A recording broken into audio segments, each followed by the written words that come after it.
बातमी पुण्यातून आहे। पुण्यातील खडकवासला धरणातून 24,700 क्युसेकनं विसर्ग सुरू आहे आणि त्यामुळे भिडे पूल पाण्याखाली गेलाय।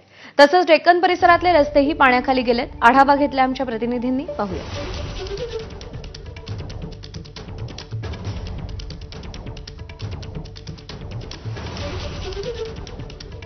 परिसरात मागील 2 दिवसांपासून चांगला पाऊस सुरू आहे। एवढंच काय तर धरण क्षेत्रामध्ये देखील मुसळधार पावसाची नोंद झालेली आहे।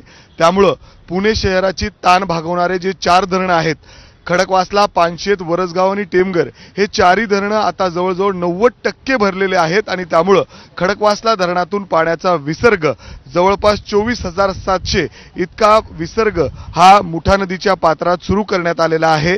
आता मी पुण्यातील डेक्कन परिसरामध्ये आहे। जर इथं आपण बघितलं तर बाबा भिडे पूल असेल, नदी पात्रातील रस्ते असतील, त्याचबरोबर नदीच्या पात्रात या ठिकाणी उभे असलेले जे गाड्या आहेत, आजूबाजूचा सगळा परिसर आहे तो पाण्याखाली गेलेला आहे। संपूर्ण रस्ते हे वाहतुकीसाठी सध्या बंद करण्यात आलेले आहेत आणि आपण बघतोय पलीकडच्या बाजूला जी नदीलगत जी पूर्ण चौपाटी आहेत, काही दुकानं आहेत, ते देखील पूर्ण पाण्याखाली गेलेले आहेत, असं चित्र या ठिकाणी दिसतंय।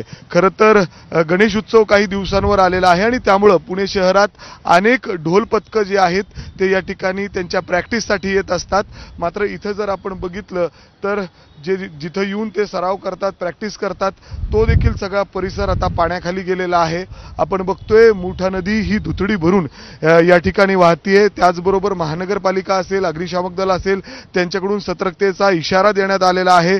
जे नदीलगत घरं आहेत तिथं पाणी येऊ शकतं आणि कुणीही पाण्याच्या जवळ जाण्याचा प्रयत्न करू नये, असं देखील आवाहन या ठिकाणी केलं जातंय। जागोजागी पोलीस बंदोबस्त देखील तैनात करण्यात आलेला आहे आणि आपण बघतोय अशा पद्धतीने पुण्यात जरी आत्ता पावसाने काहीशी विश्रांती घेतली असली तरी मुठा नदी या ठिकाणी विसर्ग सुरू आहे आणि दुथडी भरून या ठिकाणी वाहतीये।